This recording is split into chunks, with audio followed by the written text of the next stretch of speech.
뻔한 몇 마디 언어는 표현 안돼. Assalamualaikum warahmatullahi wabarakatuh. Saya ingin memperkenalkan diri, nama saya Muhammad Apriansyah. Perkenalkan, nama saya Muhammad Ajis. Nama saya Muhammad Jajang. Nama saya Nandita Ayu Maharani. Nama saya Novia Ramadanti. Di sini kami akan mempresentasikan aspek ekonomi, sosial, dan politik. Pengertian dalam menyusun suatu studi kelayakan bisnis sebagai titik tolak untuk melakukan analisis, diperlukan informasi lingkungan luar perusahaan untuk mengetahui seberapa jauh lingkungan luar tersebut memberikan peluang sekaligus ancaman bagi rencana bisnis.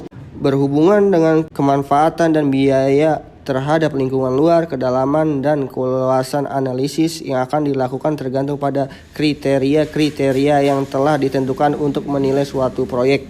Aspek ekonomi. Cukup banyak data makroekonomi yang tersebar di berbagai media secara langsung maupun tidak langsung yang dapat dimanfaatkan perusahaan.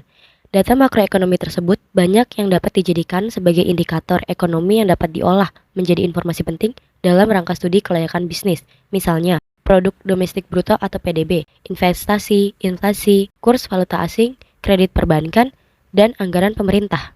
Aspek-aspek penilaian bisnis yang pertama ada di sisi rencana pembangunan nasional, lalu menggunakan sumber daya lokal, menghasilkan dan menghemat devisa, menumbuhkan industri lain, dan turut menyediakan kebutuhan konsumen dalam negeri sesuai kemampuan.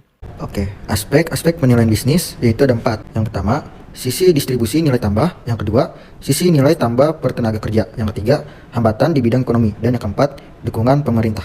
Aspek sosial. Tujuan utama perusahaan adalah mencari keuntungan yang sebesar-besarnya.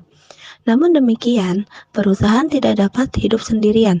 Perusahaan hidup bersama-sama dengan komponen lain dalam satu tatanan kehidupan yang pluralistis dan kompleks. Walau hendaknya selalu berada dalam keseimbangan. Salah satu komponen yang dimaksud adalah lembaga sosial. Sehingga dalam rangka keseimbangan tadi, Hendaknya perusahaan memiliki tanggung jawab sosial.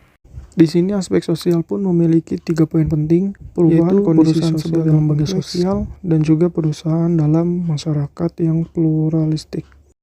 Selanjutnya yaitu aspek politik, di mana isu, rumor, atau spekulasi itu dapat mempengaruhi permintaan dan juga penawaran suatu produk, barang, maupun jasa. Aspek politik pun dibagi 2, yaitu good news dan juga bad news. Good news adalah berita yang dapat diterima pelaku pasar tentang kondisi suatu negara yang berhubungan dengan investasi. Sedangkan bad news yaitu berita yang tidak bisa diterima oleh pelaku pasar tentang kondisi suatu negara yang berhubungan dengan investasi.